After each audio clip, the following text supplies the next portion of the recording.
बिस्मिल्लाहिर्रहमानिर्रहीम। अस्सलाम वालेकुम डियर स्टूडेंट्स, मैं हूं प्रोफेसर अजमत अली और आप देख रहे हैं मेरा चैनल मैथ्स फॉर यू। आपको न्यूमेरिकल एनालिसिस की क्लास में welcome.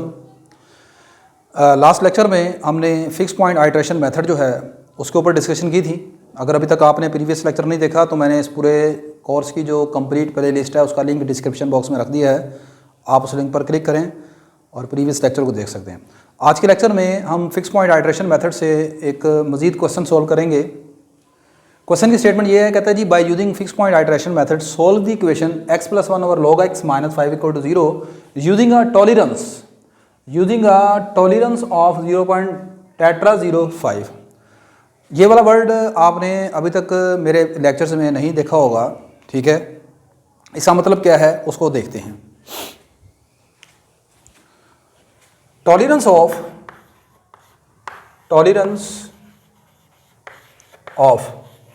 0.tetra05 means if difference between any two consecutive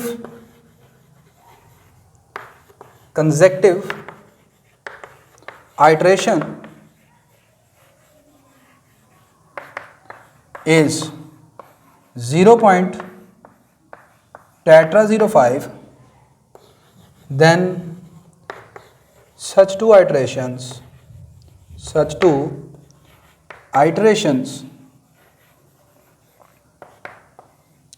are the root of given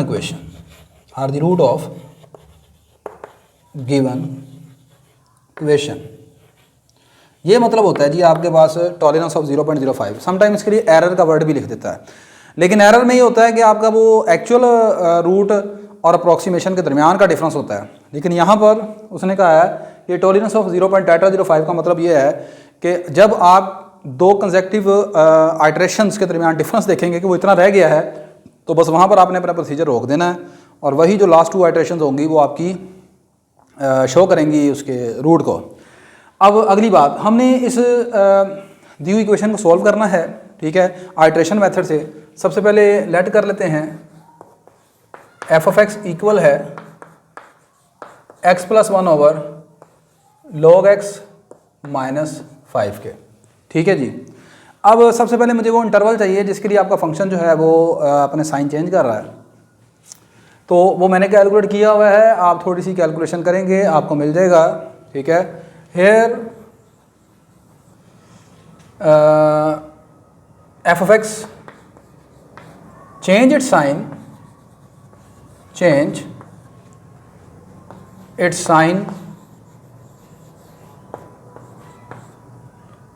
in interval 10 to 11। इस इंटरवल में आपके पास जो इस फंक्शन का साइन जो है वो चेंज होता आपको नज़र आएगा। अच्छा, अगली चीज़, अब यहाँ पर फिक्स पॉइंट आइट्रेशन मेथड में मैंने आपको बताया कि अगर अभी आपने प्रीवियस मेथड नहीं देखा तो फिर शायद आपको ये समझ नहीं आएगा। फिक्स पॉइंट आइट्रेशन मेथड में हमें सबसे पहले चाहिए gx, ठीक है।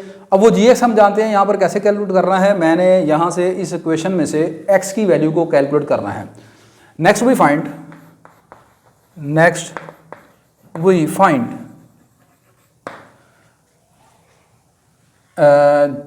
gx सच दैट कि gx जो है वो आपके पास x के बराबर है and x is a fix point of gx। वो अगली बात आपने लिख लेनी है कि x यहाँ पर फिक्स पॉइंट है gx का, ठीक है जी। पॉसिबिलिटीज फॉर gx आर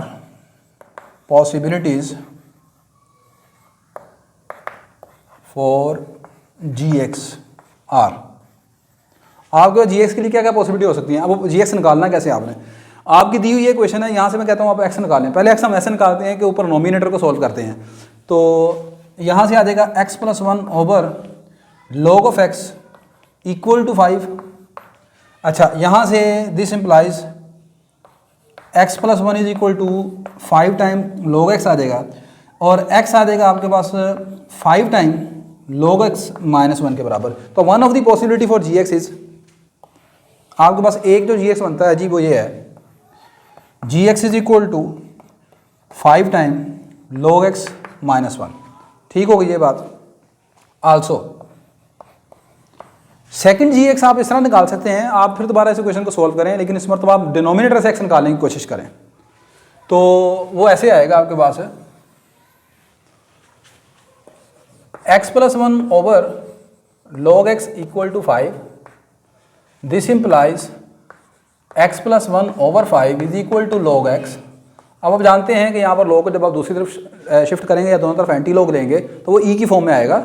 यहाँ से आ जाएगा x is equal to e raise to power x plus 1 over 5। तो second possibility for g x is equal to 1 over 5 time x plus 1।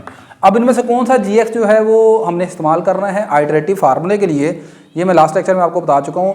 Condition of convergence of iterative method वो क्या होती है, इसमें से आपका वो वाला जी एक्स जो है कामयाब है जिसका डेरिवेटिव आप लें और उसका आंसर जो है लेस देन 1 आना चाहिए, यानी 1 से बाउंडेड होना चाहिए जब आपका x इस इंटरवल में लाई कर रहा है।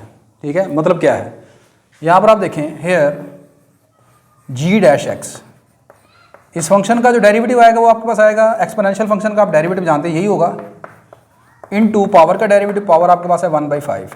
ठीक है, तो अब आप मुझे बताएं कि एक्सपोनेंशियल फंक्शन आपके पास बाउंडेड नहीं होता, ये एक इंक्रीजिंग फंक्शन है, इंक्रीज करता जाएगा आपके पास यहाँ पर।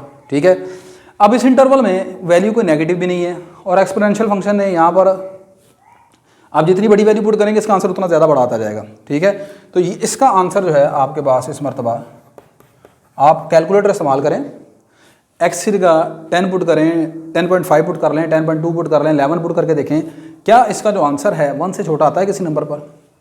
इसका आंसर जो है वो in form of absolute does not less than 1। ठीक है, तो ये जी एक्स नहीं हो सकता आपके पास।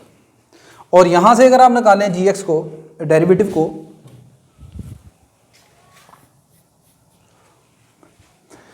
यहाँ से जी डैश एक्स आएगा आपके पास है, log x का डेरिवेटिव होता है 1 over x, this will become 1 over x और 1 का डेरिवेटिव 0। ये आप देख लें ये फंक्शन आपके पास बाउंडेड नज़र आ रहा है आपके पास। क्यों, आप x की पहली कीमत 10 रखेंगे, 5 ओवर 10 आएगा, 5 ओवर 10 का मतलब 1/2, 1/2 मतलब 0.5 लेस देन 1। आप जितना बड़ा x लेते जाएंगे आंसर उतना छोटा होता जाएगा। g dash x is less than 1 for all x belong to 10 to 11। Clear, ये हमारा जी एक्स है। ठीक है, so according to condition of convergence, according to condition of convergence of iterative method,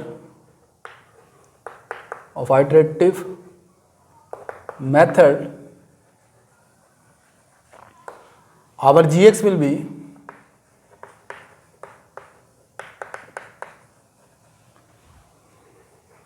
gx is equal to, ये हमारा gx बनेगा जी, इसका derivative जो है वो लेस देन 1 आता है।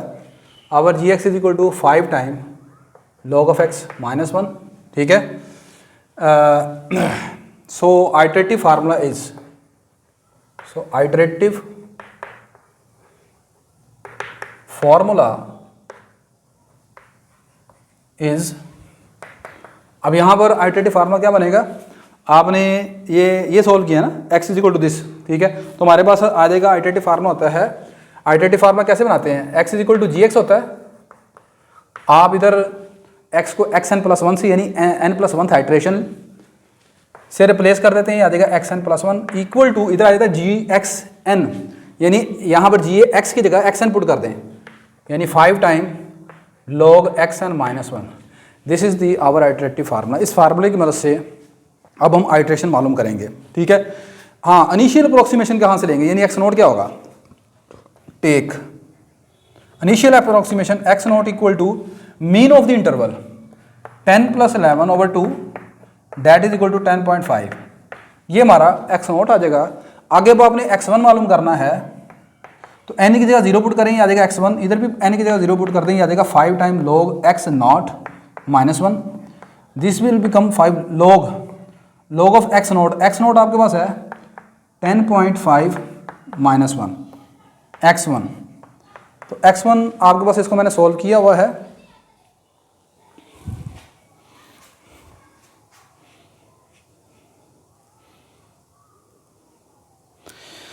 x1 after calculation is 10.75688।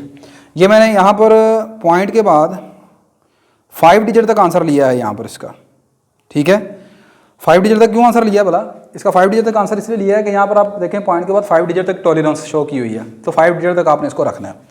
अच्छा, अब आप देखें, मुझे बताएं क्या अभी x1 और x0 के दरमियान जो डिफरेंस नजर आता है वो 0.0005 का है, 0.05 का फर्क बनता है, यानी x1 में से x0 माइनस करें, ठीक है।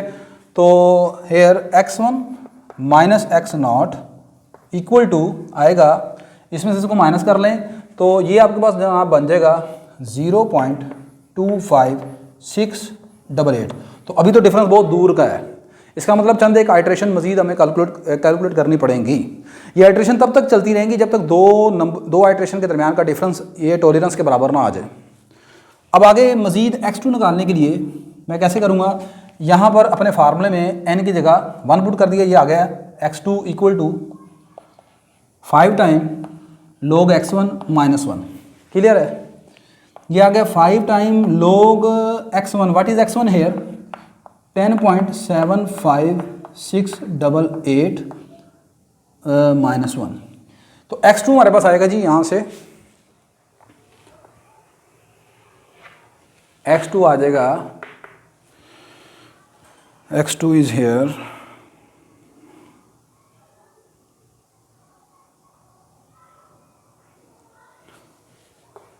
10.8 टेट्रा 7,773।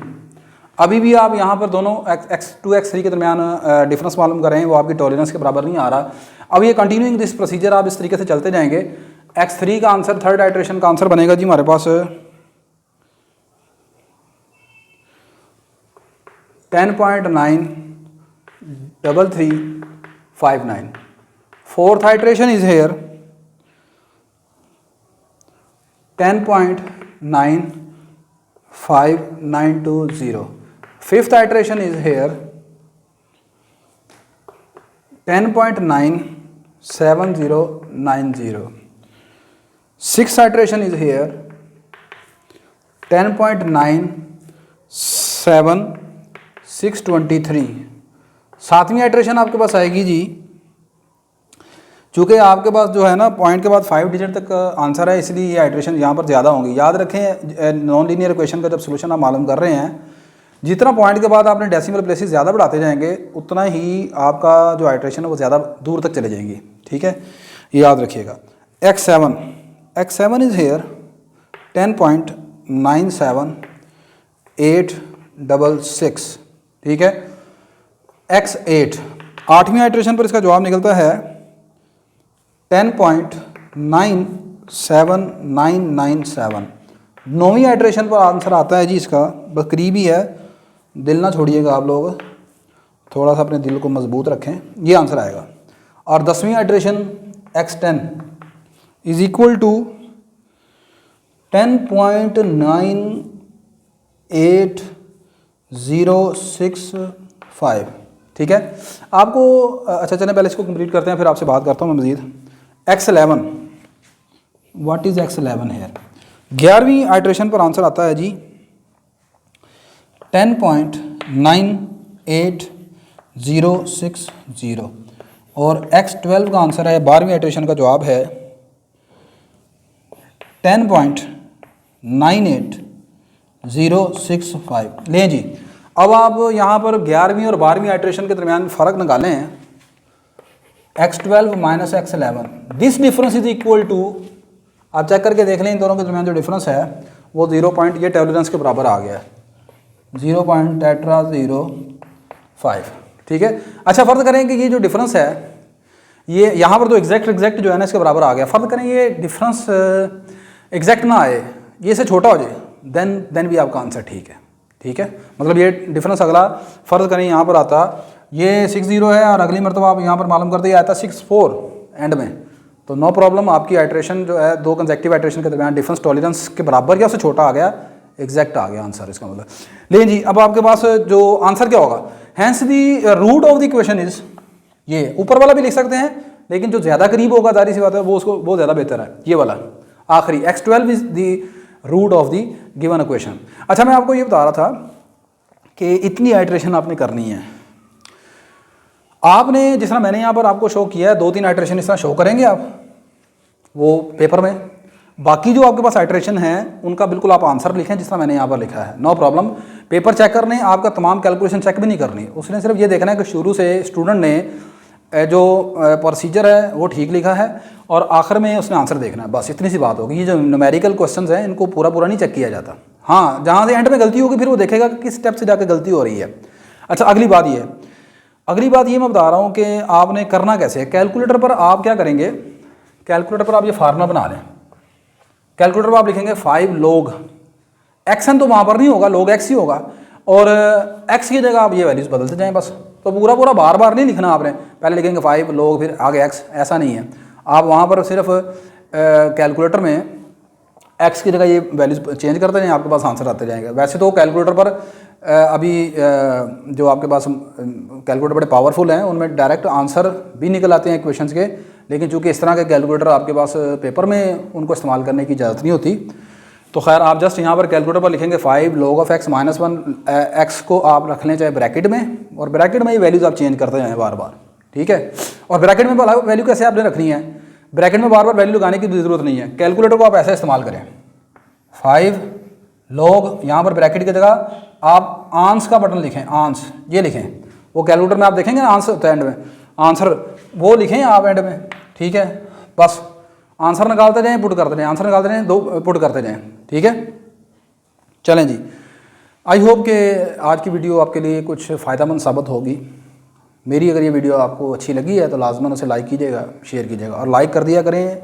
जब आप लाइक करते हैं, थोड़ा सा मैसेज करते हैं तो उसे मोटिवेशन मिलती है, फिर मेरा दिल करता है कि आपके लिए काम करूं। जब आप लाइक नहीं करते या मैसेज नहीं करते तो फिर वो थोड़ा सा जो मतलब चार्जिंग है, करंट है, वो नहीं पैदा होता, ठीक है जी। अल्लाह हाफिज़ जी।